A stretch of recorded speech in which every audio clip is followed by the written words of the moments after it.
Welcome to the Business SOS podcast. This is Rich Sierra, president of the Florida Small Business Legal Center here in Boca Raton, Florida. This is episode 96 of Business SOS. Thank you for listening. If you're new to the show, welcome to the show. And if you've been with us for a period of close to 2 years, thank you for listening and supporting the show. Hope you find value in the show. Hope it has been helpful to you through your business journey. So today I'm going to talk about something more positive. I won my case. What next? So if you recall last week, we talked that I actually had a trial last week. It fortunately went our way and our client prevailed. So I'm very happy and very proud about that. The other side, the plaintiff's counsel did a very good job in prosecuting the case. Unfortunately, the facts were not in his client's favor, but it can go either way. So we'll take the victory. Very proud of our accomplishments and then, move on. So what happens after that? Say you won your case. And what happens after that? So I'm going to talk about that today. If you win your case, there are two things. Either you will be going to be the plaintiff suing for something, whether it's money or an injunction or some type of relief. If you are the defendant, you're suing to prevent that plaintiff from collecting money from you or for getting the relief that he or she is pursuing. So winning could mean winning a money judgment, injunctive relief, or dismissal of the claims. In our case, we're defending a claim. We're seeking the dismissal of the claims. We're able to achieve that for our client. If you have a money judgment, for example, what happens? You get a final judgment from the court that the court rules in your favor. The court will enter what is called a final judgment. It is usually prepared by your attorney, based on whatever award the court presented to you. It's a money judgment. It will be a certain amount of award money, plus perhaps prejudgment interest from the time that you file the claim to the time of the litigation when the judgment is entered, and perhaps also attorney's fees and cost. So that is prepared in something called a final judgment. And there's a specific format, a specific language we have to use in order to be able to be enforceable. We'll go ahead and send out to the judge. We usually send out to opposing counsel to review it to make sure it's accurate, that reflects what the court ruled. And then we'll go ahead and submit it to the court for signature and for approval. If the courts approve it, you do have a final judgment and you become a judgment creditor. What does that mean? As a judgment creditor, then you have the ability to enforce that judgment. And the judgment, I believe, is good for 20 years. And then you have to do certain updates at a period of time. The reason I say that is I'm not a collections attorney per se. At some point, I'll bring one here to give us more details on how to do that. But the judgment is good for a long time. And I believe it's 20 years. But one thing you should do is record that judgment in the Florida Judgment Registry. It's only $20. It's good to do that way. The judgment shows up on the credit reports of wherever the judgment debtor is. So it's good to have that judgment recorded. It's already in the court record as a recorded judgment. You want to go a step further, and your attorney can help you with that. If you are the defendant in this case and you get a dismissal of the claims, and if the dismissal is based after a trial, very likely it will be a dismissal with prejudice, meaning that the plaintiff cannot bring that cause of action again against you. And then the question remains, if you have that judgment that you prevail in the litigation, it's whether you will have attorney's fees and cost awarded to you as a result of winning the case. So there are a number of ways you can obtain attorney's fees. If you're in a breach of contract claim, for example, you are the defendant and you're being sued, then the question is whether the contract that is subject to a litigation has an attorney's fees provision. And if the answer is yes, then you should be able to recover attorney's fees for prevailing in the action. If the answer is no, then the second question that I have is whether or not the lawsuit deals with a statutory claim. And in some statutory claims, you have reciprocal attorney's fees. An example of that would be a civil theft claim, for example. We have reciprocal attorney's fees. Florida's Deceptive Trade Practices Act has also attorney's fees provision. There's some statutory claims that have attorney's fees. If you don't have any of those as a third option, which in this case, we actually utilize this mechanism to recover attorney's fees from the plaintiff if we prevail in the litigation. And that's what is called a proposal for settlement or an offer of judgment. It is utilized frequently by litigation attorneys. What it means. We send a proposal for settlement, exactly what it means. Say you're being sued for $100,000. So we don't believe that particular lawsuit really has merit. That when the facts are presented to the court, that it is very likely that we will prevail. We're very confident about that. So we send something to the plaintiff, a proposal for settlement form that we have, attorneys have it, and it said we're willing to pay $1,000 to settle all the claims. And they have 30 days to decide whether or not they want to accept that. By sending that proposal for settlement, it sends to the other side, opposing side, it sends a number of messages. One message is that we don't believe your case has merit. We believe that at the end of the day, we are going to prevail. And the second message that we'll send them is that if you lose the case, if you're not able to prevail in this litigation, your client was going to be liable to us for attorney's fees and costs. So there's a risk involved to the plaintiff for pursuing a claim. If they don't have nobody's going to have 100% certainty. But if you don't have good amount of confidence that you have a good case, your client is going to be at risk for those attorney's fees. And they have 30 days to make that decision. And if in 30 days they do not accept that offer, then it's considered rejected. You don't have to file that. You don't file a proposal for settlement in court. Just hold it. You basically file a notice of service, proposal for settlement. You go through the case, say you win. You have litigated the case now for over a year and a half. So there is a significant amount of attorney's fees that the other side will have to pay back. Now, there's one point that I forgot to mention on a proposal for settlements. What it means is that in order for the other side, the plaintiff in this case, not to be liable for attorney's fees, they have to obtain a judgment 25% over the amount that you're offering. So I'm using that example, so they have to be able to get 25% over that.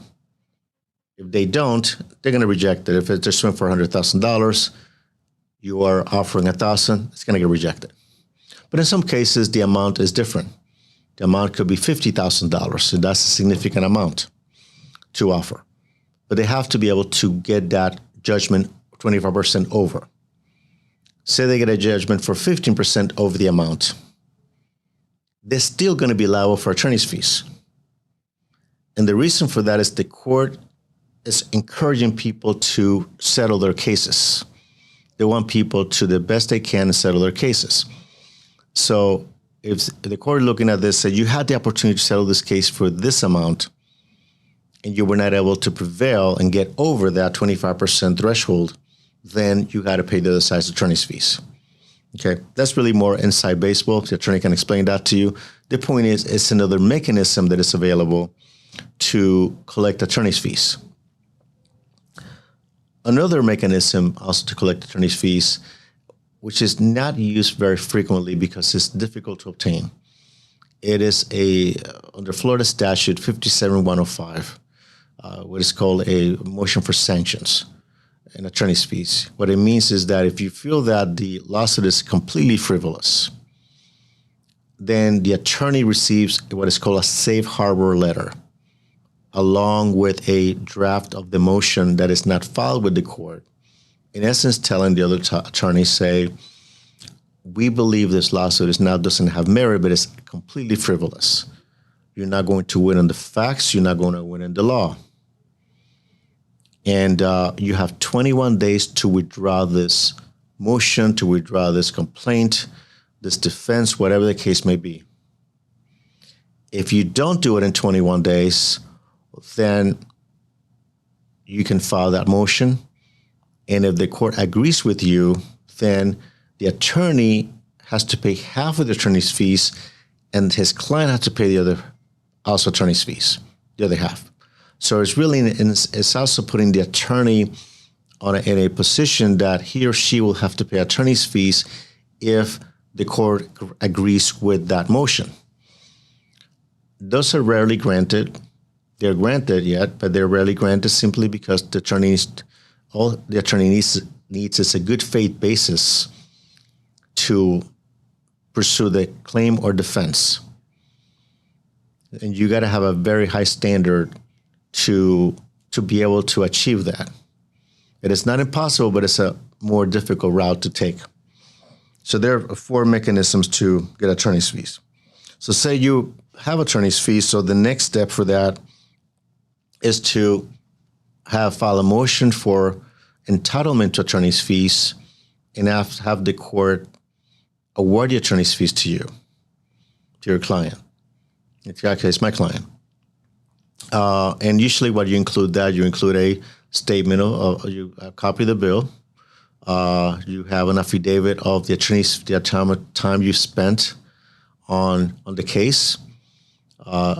We also have an affidavit from another attorney, which is not part of the case, certifying that he or she has reviewed the file, reviewed the billing statement, and that is fair and reasonable based on the criteria established by Florida law for entitlement to attorney's fees.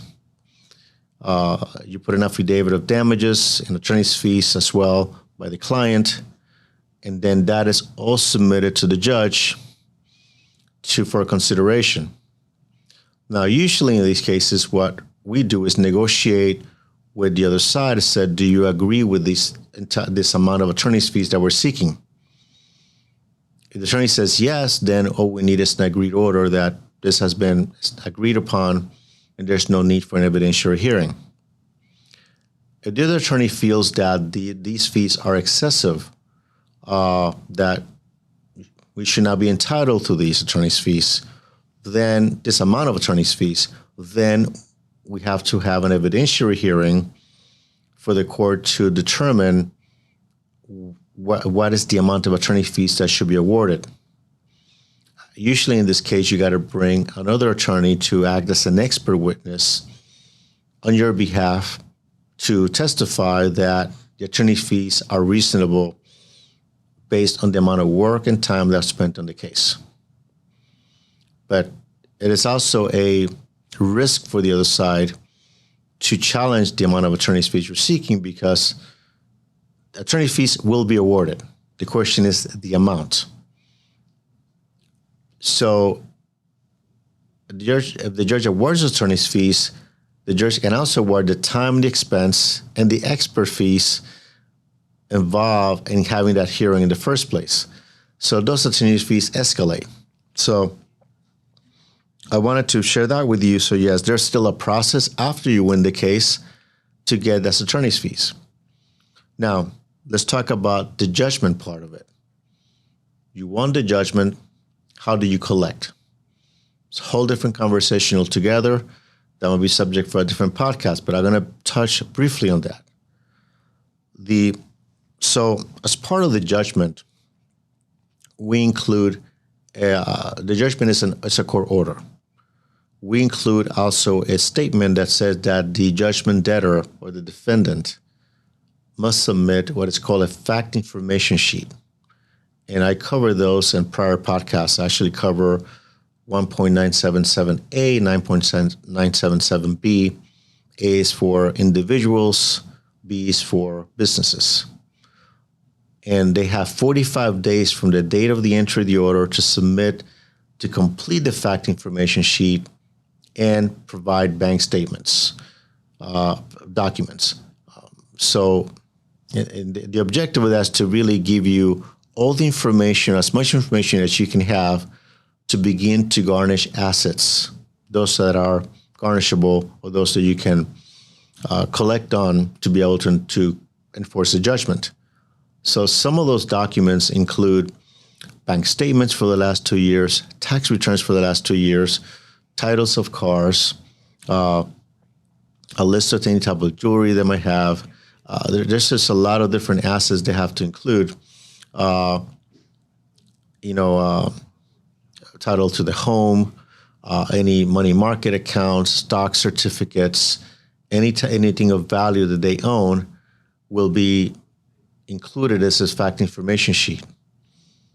And it's attached. Now that is sent to the attorney who is representing the judgment creditor, but that's not filed with the court. None of those documents are filed with the court.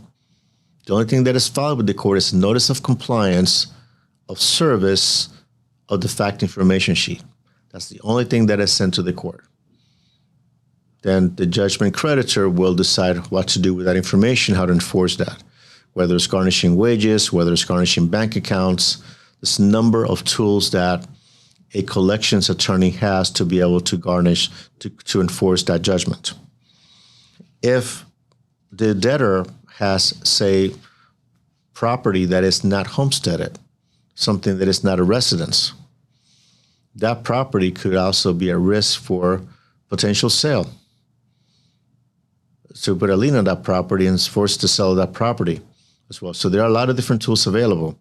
But it's important to move forward with the fact information sheet as soon as possible.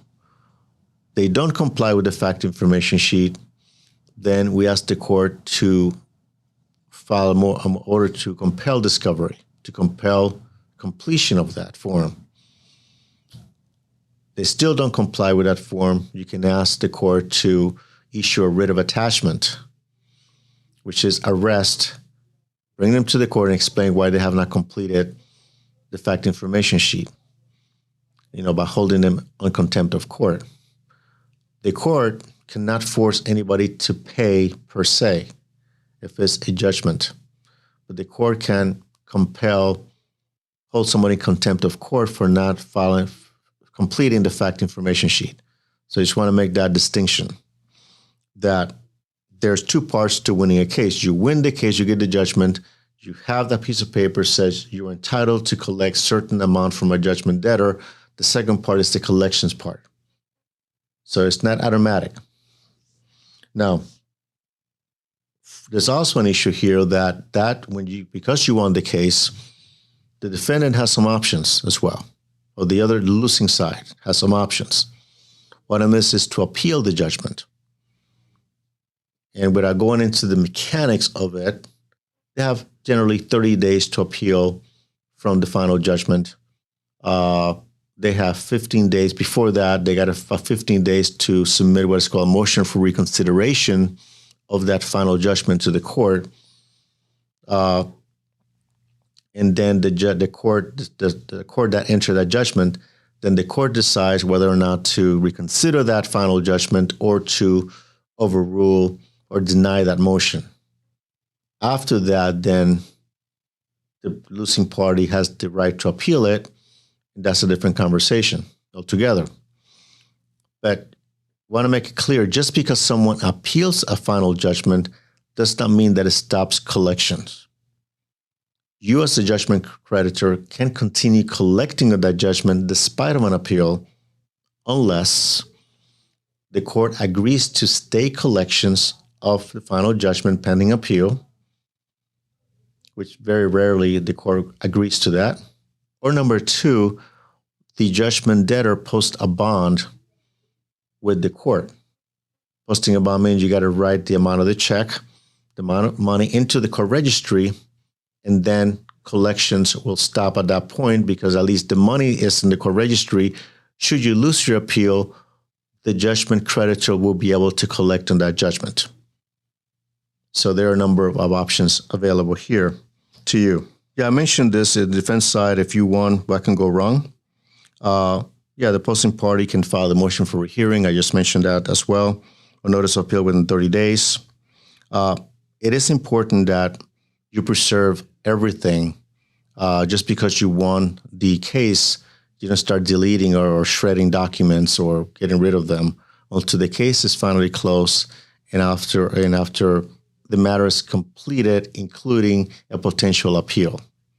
Okay, that is an option that they have to do, and you don't want to say, "Oh, well, I threw that away." Your attorney knows to preserve evidence as well.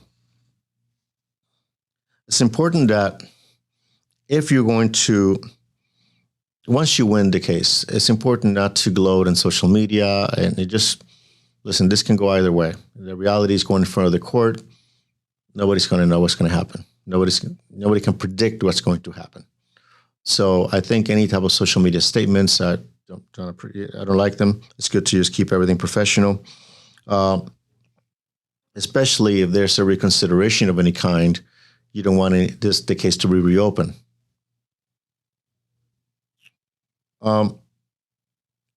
If the other side is represented, say you won the case, it's good to still continue communicating through attorneys. Not communicate directly with opposing counsel, or don't communicate with the party directly. Say, listen, I won the case, now you owe me money. No, just let the attorneys handle that. If you have a judgment, you have another option as well. There are companies that purchase judgments at a discount. And they handle all the collections. So say you have a $100,000 judgment. You don't want to be bothered collecting the money. You don't want to wait to try to see if you're able to garnish wages. Or you don't want to spend the money on an attorney to collect. There are companies that will purchase that judgment. It's going to be at a significant discount, though. Okay?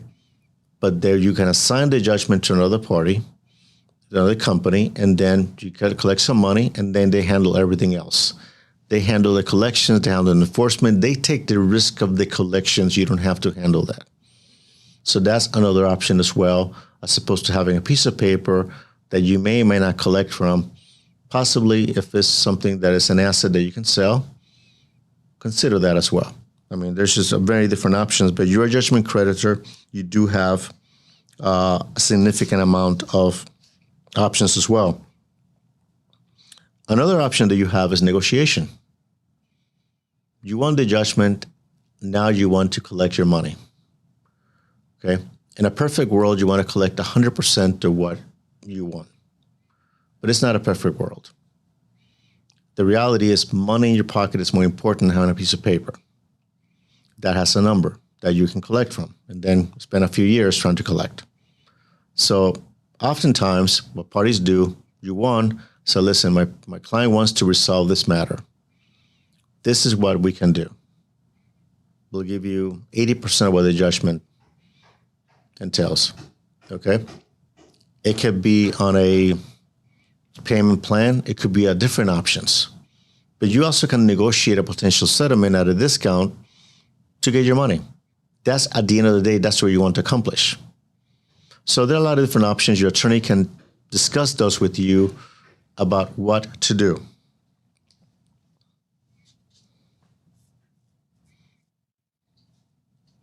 And if you settle for any type of payment agreement, then you can go ahead and enter into a confidential settlement agreement, just like we talked before, and settle the case and get the matter resolved. So the purpose of this of today is that after you win the case, there's still work that has to be done. There's some work, post-judgment work that has to be done. A, seek the attorney's fees that you're entitled to. That's some additional pleading, some motions we have to do. B, make sure the case is completely closed and dismissed, so you don't have any type of lingering issues, any type of attorney's fees issues that might come back later. And that happened in a case that I had that we won the case, happened a few years ago. We actually won on one particular account after appeal. the entitlement to attorney's fees. And there was one small motion lingering in the case before I actually got involved on some attorney's fees that the court awarded but it reserved. And that matter was not resolved. So even after we won the appeal, the attorney said, hey, there's one more thing we need to talk about because that one was not discussed and the court reserved it. So he brought it back again. So we have to deal with that particular option, that particular issue. So what I had to do is renegotiate some of those issues and say, okay, from this point to this point, this is all you have been entitled to. I'm entitled for the entire case because the Court of Appeal already reversed that. So we were able to negotiate something and then we got the matter resolved. But the point is that you talk to your attorney to make sure that there are no lingering motions out there that could be handled post-judgment that surface after the fact. Because then dealing with, I don't know, it's a surprise, but the case law says you can address those after the case has been closed. So just kind of a lesson that I learned, and also it's also a lesson to go forward as well, that there's no pending matters that has not been resolved post-judgment, so you don't have to deal with. I think this is a good for today. The key here is you won your case. I mean, you're going to feel very good about that. The reality, cases are won or lost every day. There's no a perfect formula for that except preparation and presenting your case to the judge or the jury. And it is up to them to make the decision. I still believe that trying to resolve the matter out of court is still a better option because it puts you in control of the process versus allowing a third party who has nothing to do with the case make a decision for you on how to resolve it. But in some cases, settlement is just not an option, and then you have to present the case to a third party, like a judge or a jury, and have the judge or jury make the decision. That's what the system that we have. If you have any questions about any topics that we talked about today, feel free to email me at richsierra.com. If you want to learn more about our legal services, my website is floridasmallbusinesslegalcenter.com. My telephone number is 866-842-5202. Remember that Business SOS, 8 common legal mistakes business owners make and how to avoid them. It's available on Amazon, Barnes & Noble. You can ask for your local bookstores as well. If you like this podcast, I hope you do. Please follow us and give us a 5-star review. I certainly would appreciate that. We also have the video of this podcast and our YouTube channel, which is doing very well. Very proud of that YouTube channel as well. And it's at youtube.com/@RichardSierra. Until next week, this is Rich Sierra with the Florida Small Business Legal Center. And remember that my goal is to help you succeed.